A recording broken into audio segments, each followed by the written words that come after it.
Meus lindos, o guerreiro está cansado, o guerreiro está ferido. Morto não, mas ferido. E o dia que eu pensei que nunca chegaria neste programa, chegou. O dia em que o Gelada Conquessada não terá gelada. Pelo menos da minha parte, né? Eu espero que vocês estejam aí a todo vapor, porque o final de semana está só começando. Entretanto, da minha parte, hoje vai ser na aguinha. Num copo estiloso, é verdade, ó. Copinho Stanley pra gente. Stanley. Não deve ser, né? Mas é da TNT, ó. E da Champions vai ser água. Os invejosos vão falar que não é, né? Que eu tô disfarçando a cervejinha, mas não é. É água mesmo. Porque quem acompanhou a minha saga durante essa semana sabe, tanto no melhor futebol do mundo quanto também no meu Instagram, sabe o porquê. Me lesionei fazendo academia. Se eu estivesse tomando uma cervejinha, isso não teria acontecido, mas eu fui querer aproveitar a segunda-feira, né? Para queimar aquelas calorias do final de semana e acabei lesionando a região lombar, aqui a musculatura da região lombar, de uma forma aguda, que fez eu passar uma grande vergonha. Inclusive, eu conto a história nos detalhes lá nos cortes da TNT aqui no YouTube. Enfim, depois quem tiver curiosidade vai lá ver. Mas a verdade é que eu tô à base de medicamentos, de drogas lícitas, tá? Lícitas, drogas. E não posso beber álcool. Então vamos respeitar, inclusive, vocês também, caso tenham algum problema de saúde, né? Também respeitem os momentos, as indicações médicas. Mas a verdade é que, ó, quando chega o final de semana, enfim, não poderia deixar de gravar o Gelada Conquistada por respeito a vocês. Então, vamos fazer o seguinte: vocês brindam daí, que eu brindo daqui. O Gelada Conquistada tá começando. Brindar com água dá azar, mas é o que tem para hoje. Bora!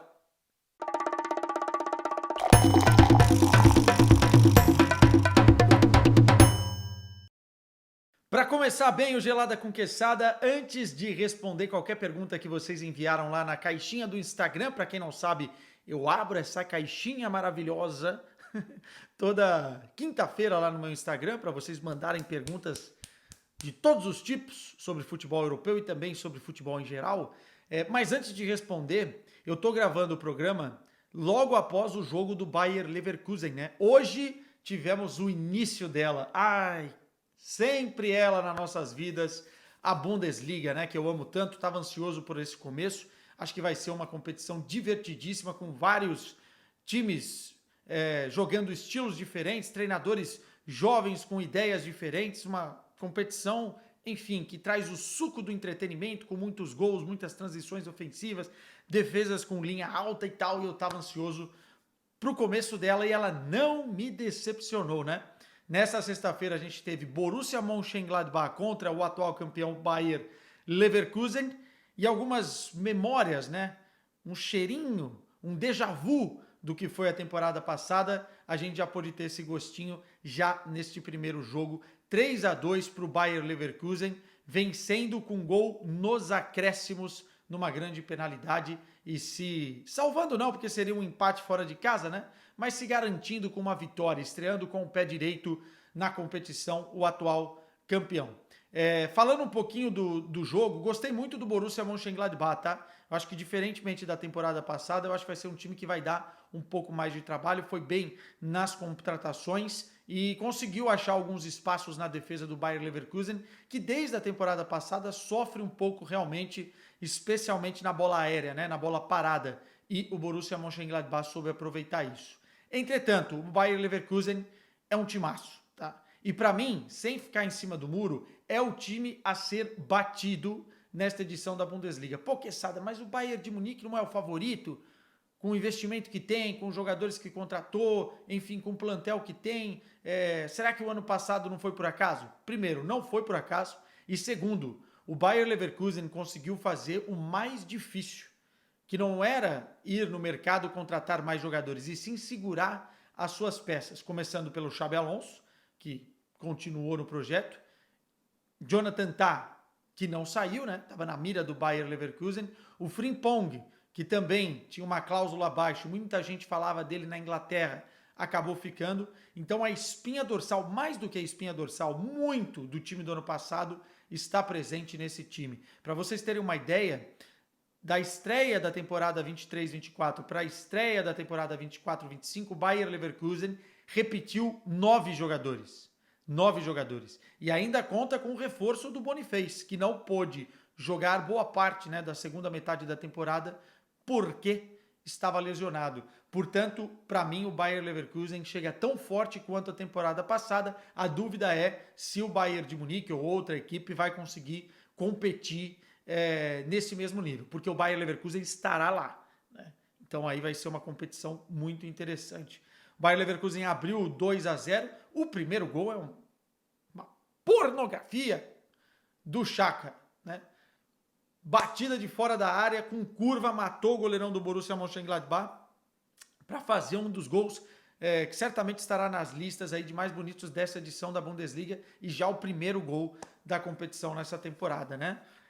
Depois o Wirtz fez o 2-0, parecia que ia ser um jogo tranquilo, mas como eu disse, o Borussia Mönchengladbach foi buscar o resultado 2-2. Aos 98 minutos teve um pênalti que foi no Adli, né, que tinha entrado durante a partida no lugar, acho que do Boniface, e o Wirtz aos 101 minutos, né, com aquele pacto que a gente já conhece do Bayer Leverkusen de marcar gols nos acréscimos e que está longe de ser uma causalidade, né? É um time que se prepara para nos últimos 15 minutos estar bem fisicamente e agredir o adversário, e conseguiu aos 101 minutos o Wirtz cobrando a penalidade. O goleiro pegou no rebote, ele fez o seu segundo gol na partida, o 3-2. O Bayer Leverkusen está invicto, não perde desde maio de 2023 pela Bundesliga. Uma derrota na última rodada da temporada 22-23 contra o Bochum por 3-0, ou seja, são 35 jogos agora de invencibilidade. É um time muito divertido de assistir, que mantém a sua base e que vai dar muito trabalho, inclusive, na Liga dos Campeões da Europa. Cara, como joga o Frimpong, como joga o Xhaka, o Wirtz nem se fala. Precisa corrigir alguns errinhos defensivos. Eu acho que tem muito espaço entre as linhas do meio campo, às vezes, e da defesa na recomposição defensiva, e na bola aérea também sofre bastante, mas timaço, hein? E começou ganhando, que é bom para botar já pressão no Borussia Dortmund, no RB Leipzig, no Bayern de Munique, que ainda jogam neste final de semana. Começando a nossa caixinha de perguntas, vamos com o Henrique Flávio. Mande um salve pro meu irmãozinho de Natal, Rio Grande do Norte, o Fábio Enzo. Ele adora o seu bordão do Fukrug. Fábio, seguinte, hein? Quando ele tá feio, esquece. Um salve para vocês. Estou com muita vontade de conhecer o Rio Grande do Norte. Natal, enfim, quando eu morava no Brasil, não tinha condições financeiras para fazer esse tipo de viagem. Enfim, um dia ainda farei. Mas um abraço para essa galera que curte aqui o nosso conteúdo, tá? O Ítalo Andrade Viana mandou: acho que você fala muito pouco sobre o Cruzeirão Cabuloso. Eu não acompanho tanto o Cruzeirão Cabuloso, né? Vai lá no canal do Marcelo Beckler que ele acompanha mais. Entretanto, o Matheus Pereira, por exemplo, eu já conhecia aqui de Portugal, já sabia que era um humilde quando estava aqui, né? Muito talentoso, e que no futebol brasileiro iria se destacar. E esses caras têm o Cássio, então tem a minha simpatia, o Cruzeiro, né? Vamos ver se não pega o Corinthians na Sul-Americana, porque aí a simpatia acaba. O Bruninho Futium, o que esperar dessa Bundesliga? Acabei de falar um pouquinho, né? Mas eu tô confiante que teremos uma briga pelo título entre 3 times. Eu acho que o Borussia Dortmund vai tentar beliscar ou se intrometer em algum momento no campeonato nessa disputa com o Bayern de Munique e com o Bayer Leverkusen. O time do Nuri Sahin deve ser mais estável do que era o time do Terzic. Portanto, é essa a minha expectativa maior. O Vini Rodrigues mandou o seguinte: quem você prefere, Vitória de Guimarães ou Braga? Você não vai me meter nessa furada não, porque são 2 rivais, né? E a rivalidade do Minho é muito forte. Talvez mais por parte da torcida do Vitória do que da torcida do Braga para com a torcida do Vitória. Entretanto, eu gosto muito do derby não, perdão, do clássico minhoto, né? E se fosse para escolher a estrutura e a organização, eu iria no Braga, mas eu tenho que dizer também que a torcida do Vitória de Guimarães, até por ser preto e branco, né? Torcida do Coringão, enfim, me encanta bastante a energia que os caras passam. Assim, o estádio, o Dom Afonso Henriques é um estádio muito difícil de jogar, muito por conta da torcida do Vitória. Ele manda mais outras aqui, quer me complicar. Porto ou Lisboa? Cara, eu amo Lisboa, acho uma cidade muito, muito bonita, mas eu fugi de São Paulo para fugir de cidades grandes, né? De trânsito e tal. Então, para mim, o Porto é mais sob medida, né? Eu acho que essa eu ficaria com o Porto. E muita gente me mandando uma pergunta do Arthur Cabral no Corinthians. Cara, a situação do Arthur Cabral é a seguinte: ele tem contrato com o Benfica pagou um valor alto por ele, né? Na casa ali dos 20 milhões de euros. Só que ele, muito provavelmente com o Pavlidis, com o próprio Marcos Leonardo tendo mais minutos e tal, nesse esquema do Benfica, ele vai perder espaço. E o Arthur Cabral é um cara que precisa jogar caso o Benfica queira recuperar a grana. Então, um empréstimo para o Corinthians ou para o futebol brasileiro faria sentido. Entretanto, os salários são altos, né? É um jogador que chegou com salários altos. Não sei quem pagaria a totalidade ou parte desses salários, mas falando de encaixe, tirando todas as problemáticas, acho uma ótima, tá? O Arthur Cabral é um jogador que, para o nível do futebol brasileiro, ele é um cara que pode entregar bastante e provou isso nos seus tempos de Fiorentina, nos seus tempos de Basel também. E mesmo no Benfica, é um jogador que fez lá os seus gols na temporada passada. É um cara interessantíssimo, um cara com características de centroavante mesmo de área, de conclusão de jogada. Eu acho um bom nome, mas acho que ainda está muito distante. Não tenho informações específicas, porque é importante a gente deixar claro isso também. O Luiz Rodrigues mandou: o que você achou da escolha de Vitor Roque? Na sua opinião, onde seria mais vantajoso para ele? Eu já falei que o Porto, para mim, tinha a vaga certa, na hora certa, o clube certo para que ele recuperasse a carreira. Eu acho que o futebol português seria interessantíssimo para ele. Mas o Sporting, pelo plantel que tem, a qualidade que tem no ataque, e especialmente pelo senhor Victor Gyökeres, que não para de fazer gol, né? Eu estava vendo o jogo, agora eu parei para gravar o gelado, mas ele já tinha feito mais 2 gols pelo Sporting no Campeonato Português. Enfim, o Vitor Roque iria ser banco do Gyökeres. Então eu acho que a escolha do Betis para jogar, enfim, para se ambientar a Espanha, ele tem o sonho ainda de voltar para o Barcelona. Foi uma escolha pessoal do Vitor Roque, porque o Barcelona gostaria de vendê-lo. Então, vamos ver, vamos esperar. Acho que o Betis tem mais lugar para ele hoje do que o Sporting com o Gyökeres, tá? Porque ele quer jogar, isso é informação, ele quer jogar de centroavante. E aí, centroavante no Sporting já tem dono, meu irmão. João Zimmermann. Acho que é isso. Curte um whisky? Qual o seu favorito? Eu, particularmente, gosto muito do Bourbon Eagle Rare. Bourbon é Jack Daniels, né? Assim, dos mais premiums eu gosto bastante. Mas eu não sou muito conhecedor de Bourbon. A diferença é o malte e o milho, né? Para um whisky tradicional.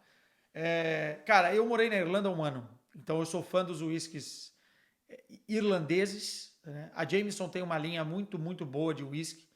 Entretanto, quando eu mudei para cá, para Portugal, o meu sogro gostava muito do Cardu, e gosta ainda muito do Cardu, que é um whisky escocês. E eu adoro o Cardu, cara. Para mim, hoje, o Cardu ganhou um pouquinho mais meu coração aqui em casa. Eu não tomo muito, porque o whisky eu acho que é uma coisa para você tomar um cowboyzinho ali, como eles dizem, neat, né? Na medida, só para você saborear. Um copinho de whisky, uma taça de whisky, você tem que tomar em pelo menos uns 20, 25 minutos. Não é um negócio para você tomar de talagada. Né? Então, enfim. Mas eu gosto. Muito. Jacob Charon mandou aqui. Um jogador alemão e um português que você vê com a cara do Corinthians. Ó, eu vou naqueles que não dá para contratar, tá? Mas que eu tenho, assim, a ideia de que entregar o que o torcedor corintiano gosta, que é raça, disposição, carisma e amor à camisa. O alemão, Rudiger. Pô, quem não gosta do Rudiger, cara? Rudiger é um cavalo dentro de campo, né? E o português, o João Neves. Parêntese aqui para o senhor João Neves, porque eu estava acompanhando em segunda tela o jogo do Paris Saint-Germain. O torcedor do Benfica deve estar mordendo o cotovelo nesse momento de raiva, porque o João Neves vai ser um jogadoraço. Eu gosto muito do Paris Saint-Germain nesse momento. Eu acho que o Paris Saint-Germain perdeu um pouco daquela obrigação, daquele peso de ter que entrar na Champions com super estrelas e vencer a competição.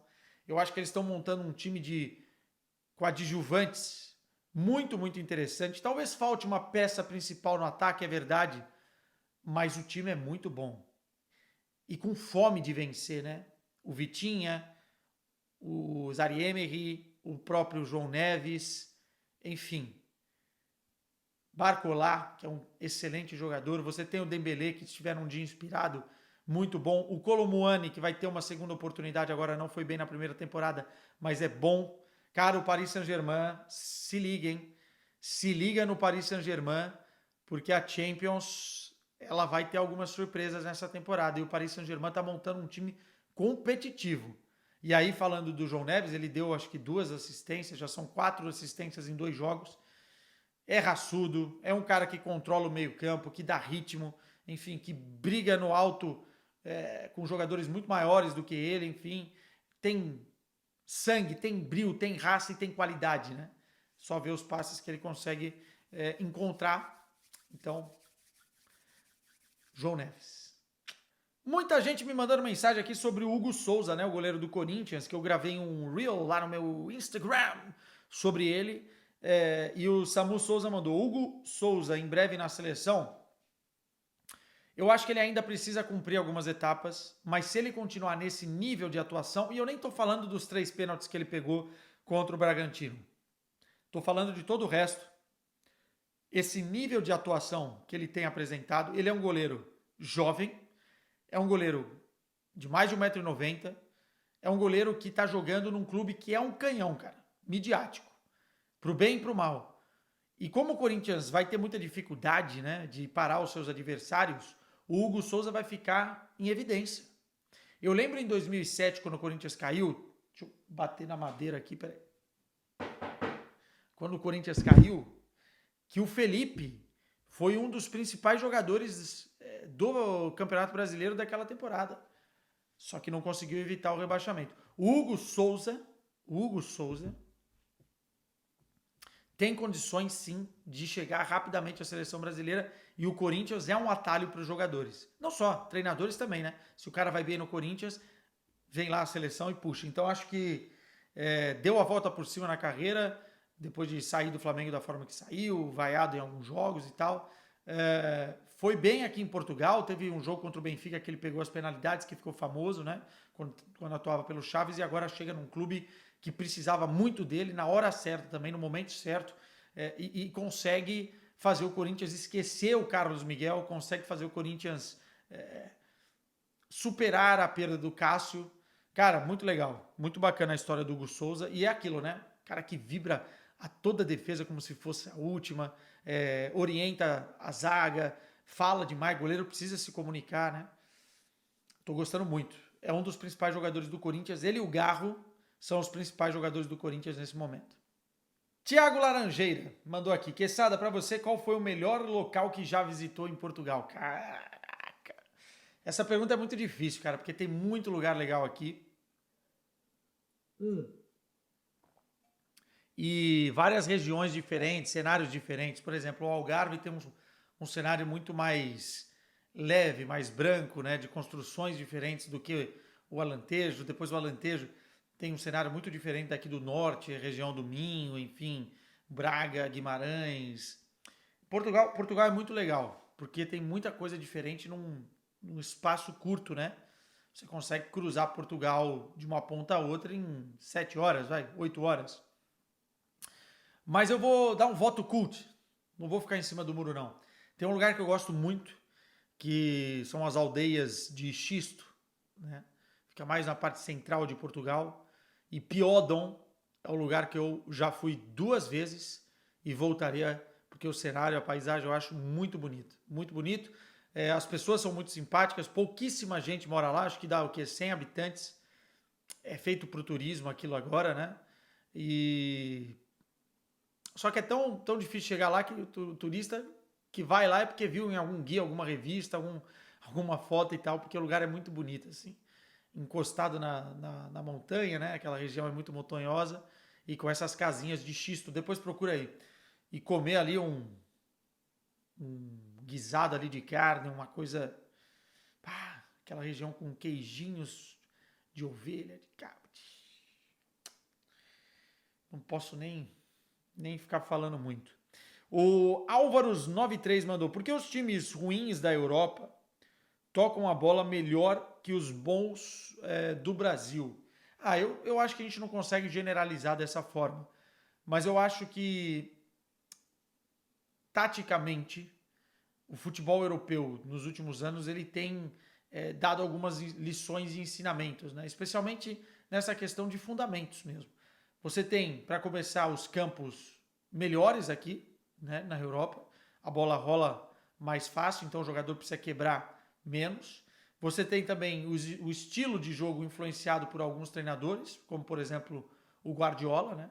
E aí você consegue ver isso replicado em algumas equipes. E você tem também o fundamento do jogador, recepção orientada, jogadores que são cobrados deles com mais frontalidade, errar menos no quesito básico que é o passe, né?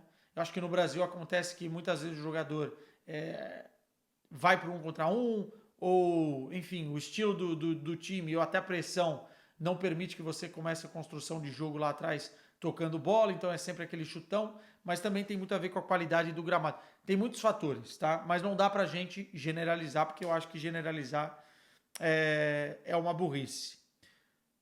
Rapaz, o Mário Albuquerque mandou: Quesada, Matistel, jogador do Bayern de Munique, evolui a cada temporada, é verdade. Este será o ano em que ele vai explodir? Então, eu não sei a quantidade de jogos que ele vai fazer de titular, né? Porque na teoria, você pode jogar com o Theo ou um pouco mais centralizado no lugar do Harry Kane, ou você joga com ele pela esquerda. Só que o Musiala, para mim, joga melhor na esquerda. Então você tem que ter um jogador atrás do Harry Kane que seja mais um facilitador, um conector, um cara de passe, né, qualificado para quebrar linhas e achar os jogadores, do que o Matistel. Acho que as características são diferentes. Então acho que ele talvez não terá tanto o espaço que ele deseja. Mas é um jogador muito, muito bom, muito, muito útil.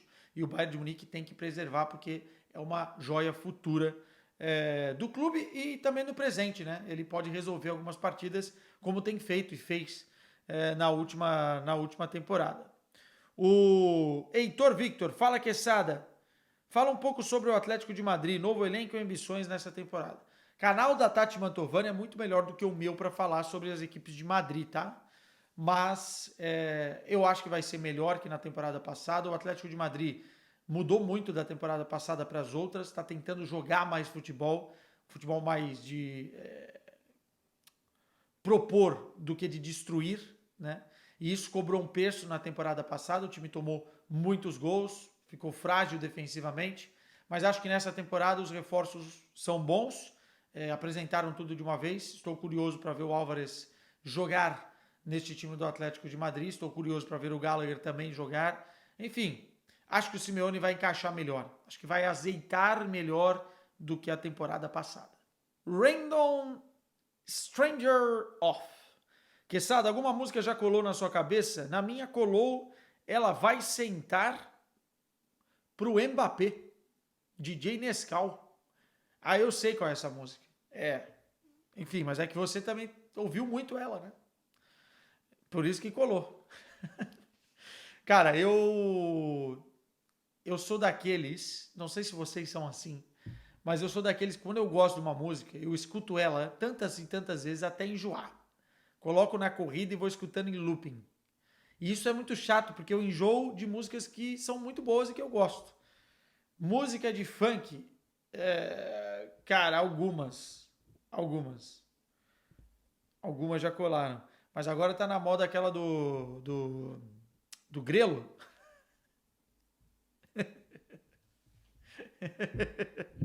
Ai, o cara chama DJ ou MC Grelo.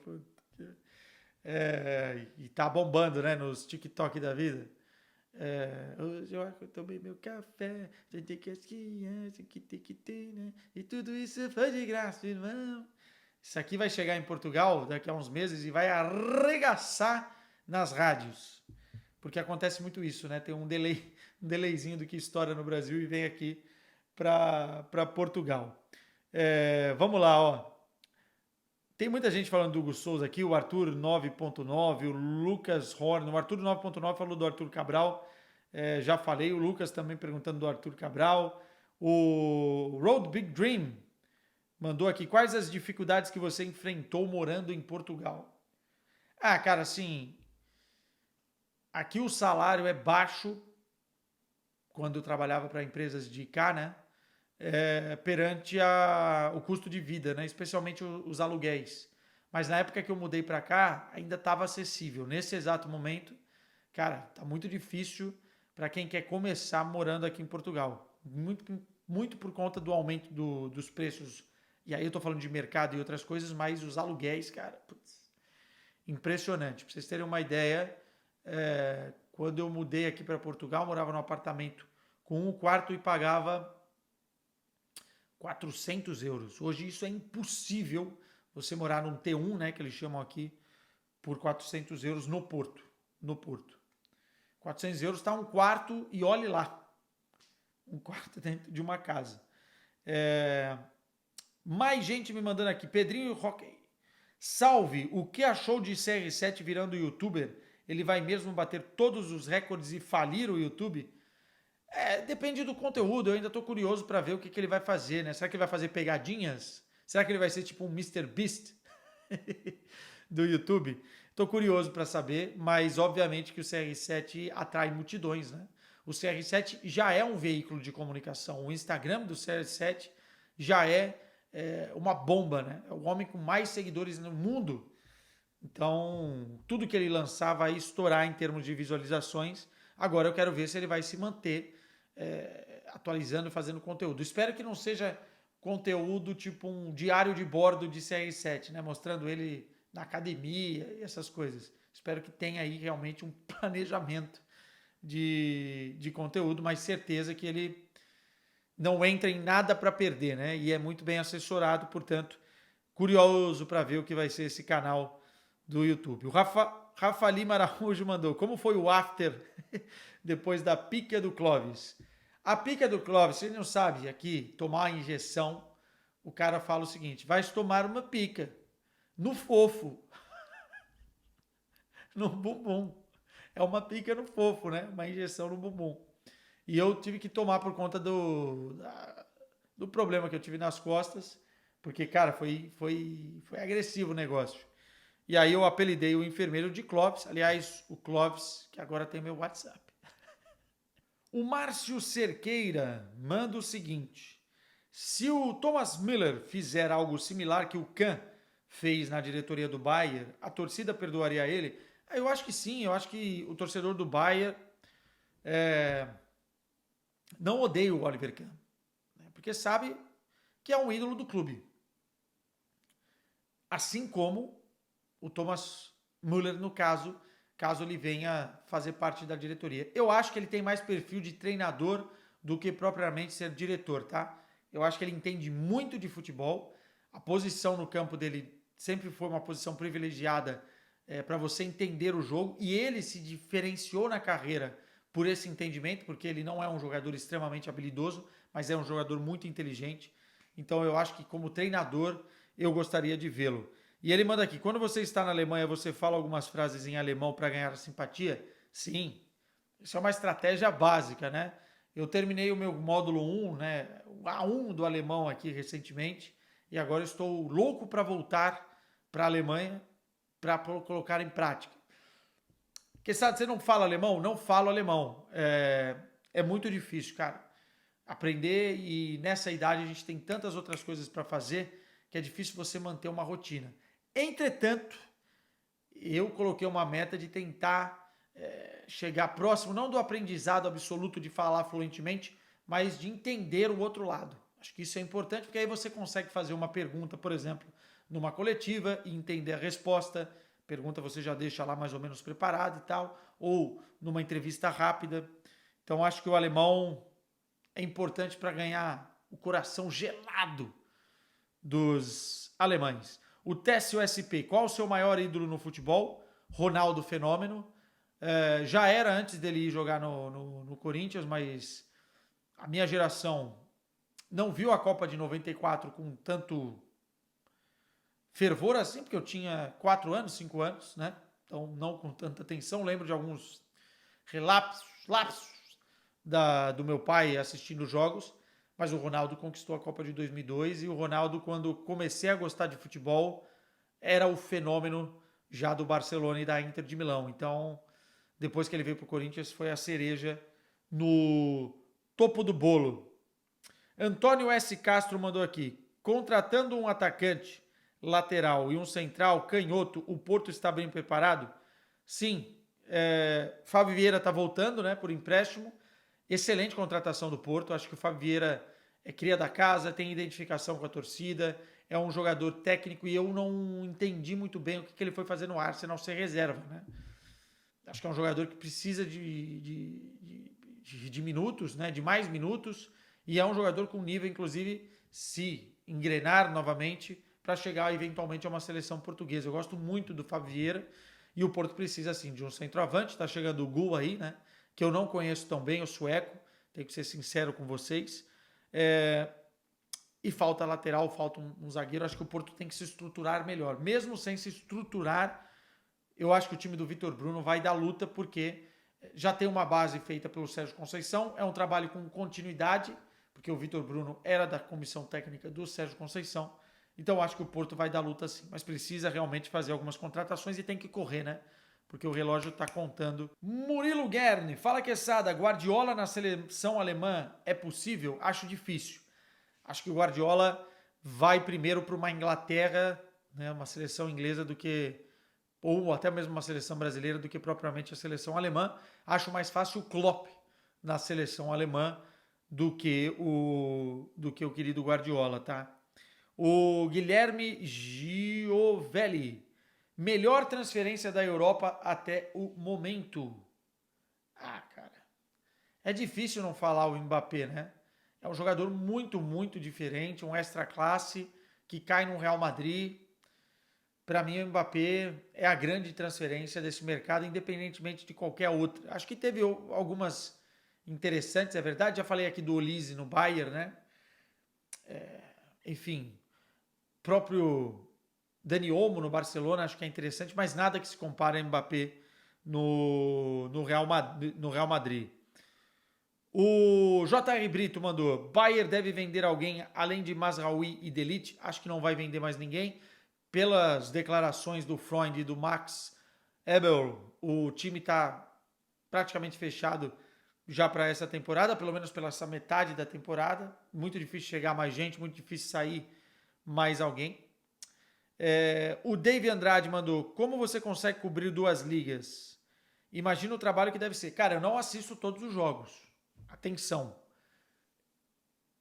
Eu identifico jogos importantes no final de semana, ou na rodada, ou na Champions, e assisto para ter uma noção dos times jogando, né? Mas eu não consigo acompanhar tudo. O que eu faço bastante é ler. Então eu leio crônicas nos jornais, eu, enfim, compro revistas especializadas para estar por dentro e tentar cortar alguns caminhos. Mas basicamente não dá para assistir todos os jogos. Eu não sou um super-homem, eu tenho 2 filhos e e também nem que eu quisesse, né? Nem que eu quisesse daria. Mas uma coisa é boa. Eu converso muito com jornalistas que acompanham vários e vários jogos que eu não acompanho. tanto aqui em Portugal como alguns da Alemanha. Então, se eu estou com uma dúvida, por exemplo, do Hoffenheim, eu vou perguntar para o jornalista que é especializado, o cara vai me esclarecer, eu vou assistir e vou tirar conclusões com base naquilo que o cara está falando. O JP Stock mandou aqui. Qual sua escalação ideal para o Borussia Dortmund? 3-4-3 com Ian Couto pela direita e Guirassy lá na frente? Ou 4-3-3? Pelos jogadores que tem, eu gosto da linha de 3 zagueiros, com o Schul mais centralizado, o Anton caindo por um lado e o Schlotterbeck jogando pelo outro.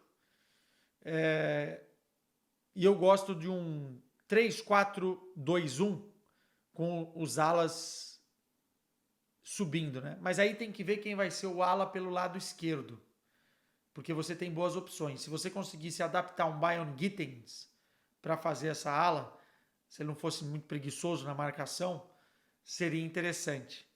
E aí atrás do Guirassy você poderia jogar com o ADM e mais um, o Brandt, por exemplo. Enfim, eu acho que é uma boa escalação por aí, num 3-4-2-1, num 3-4-3, com variações.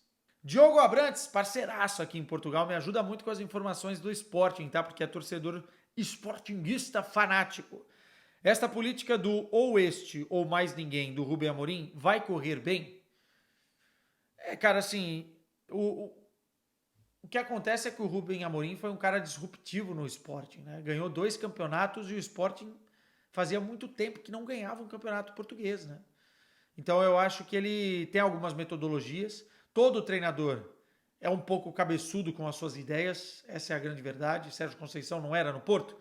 Naquela metodologia, por exemplo, de jogador ter que chegar e ter um período de maturação que às vezes demorava uma temporada para o jogador começar a jogar.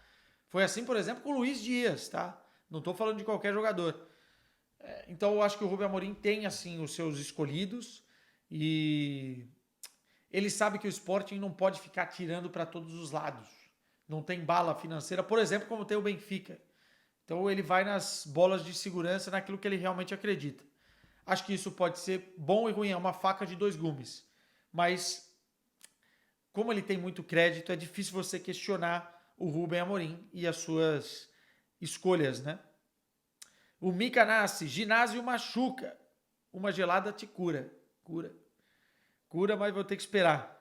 Porque se não fossem as drogas, eu estaria aqui torto de dor nas costas. Pô, vocês capricharam, tem pergunta pra caramba. O Fábio Cavalheiro mandou: Liverpool não ter feito contratações o enfraquece para essa temporada? O Liverpool tem um grande plantel, né? Eu gostei de algumas coisas na estreia da Premier League do senhor Slot, mas eu quero esperar para ver, porque essa transição não será fácil do Klopp para outro treinador. Agora, pô, você tem ótimos jogadores, né? E de muita qualidade para ele fazer vários esquemas diferentes. Se eu queria que o Liverpool tivesse contratado algum outro jogador, sim. Mas o Liverpool, cara, não tem tanta bala na agulha assim para competir com o poder financeiro dos outros clubes ingleses. Aí eu tô falando de City, de Manchester United, do próprio Chelsea, que é uma aberração no mercado. Vamos esperar para fazer uma análise mais completinha deste Liverpool. Lembrando que o Fred Caldeira faz uma grande análise do futebol europeu. Inclusive ele lançou um vídeo agora de 2 horas, cara. 2 horas, meu Deus do céu. Tudo bem que eu gosto do Fred. 2 horas, Fred. Porra! Matheus Carol Lopes mandou: Arthur, você acha que com a saída do Davis, Nuno Mendes não seria uma boa para o futuro do Bayern? É um bom jogador, é muito ofensivo, peca ainda um pouco no sistema defensivo, mas o Paris Saint-Germain não vende.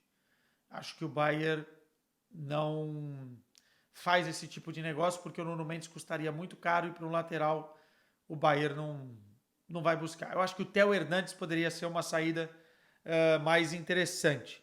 Luiz Pinto manda: as equipes portuguesas poderão chegar longe nas competições europeias? Na Europa League acho que sim, o Porto tem condições caso engrene com o Vitor Bruno, é um time muito cascudo, né, nas taças, nas Copas. O próprio Braga, enfim, também, mas na Champions, eu acho que chegar aos playoffs, pós esse novo formato, essa fase preliminar aí de pontos corridos, já será uma boa, e passar os playoffs para as oitavas de final, tá lindo.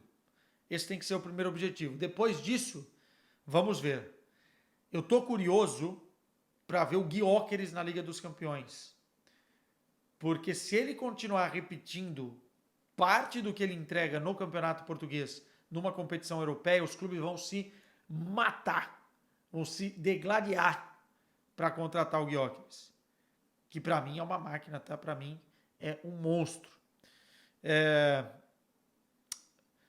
Temos aqui mais perguntas sobre o Tugão, mas eu queria separar aqui. O Robson G. Lima mandou: fala do United e o que esperar nessa temporada. Eu acho que o Manchester United, atenção, pode beliscar um G4 de Premier League nessa temporada. Tá maluco, Quesada?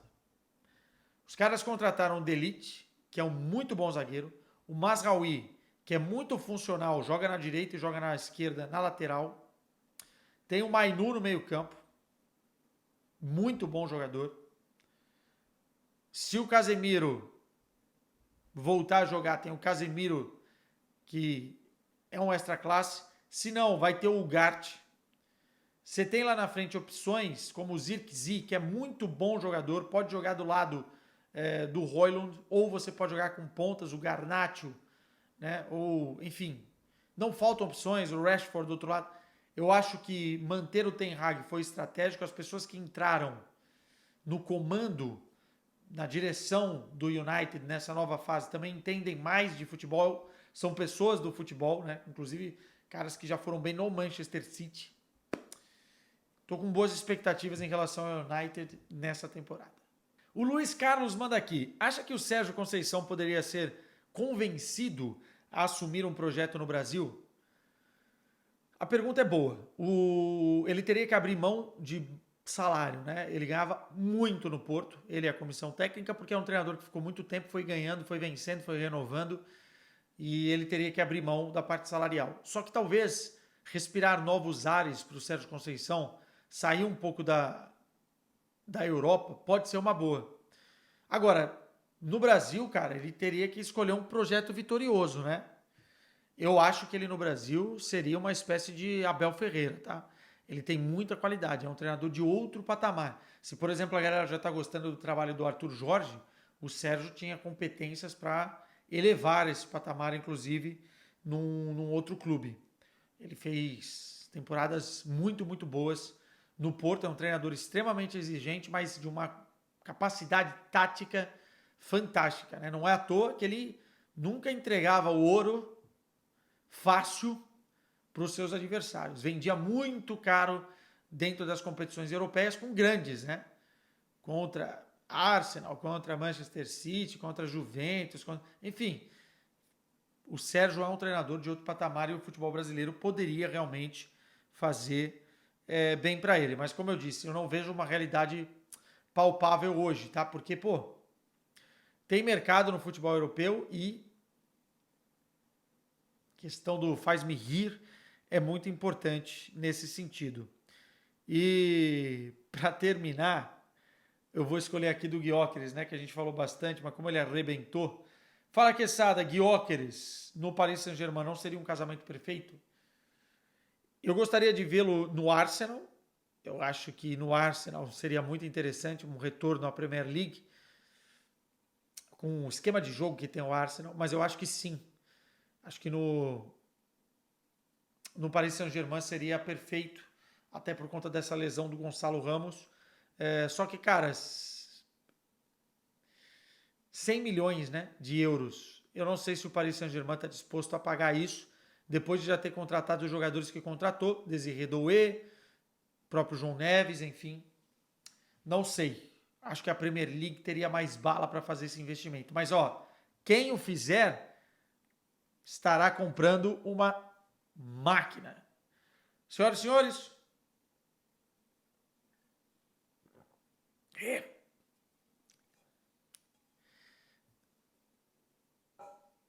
Essa vida saudável não é pra mim.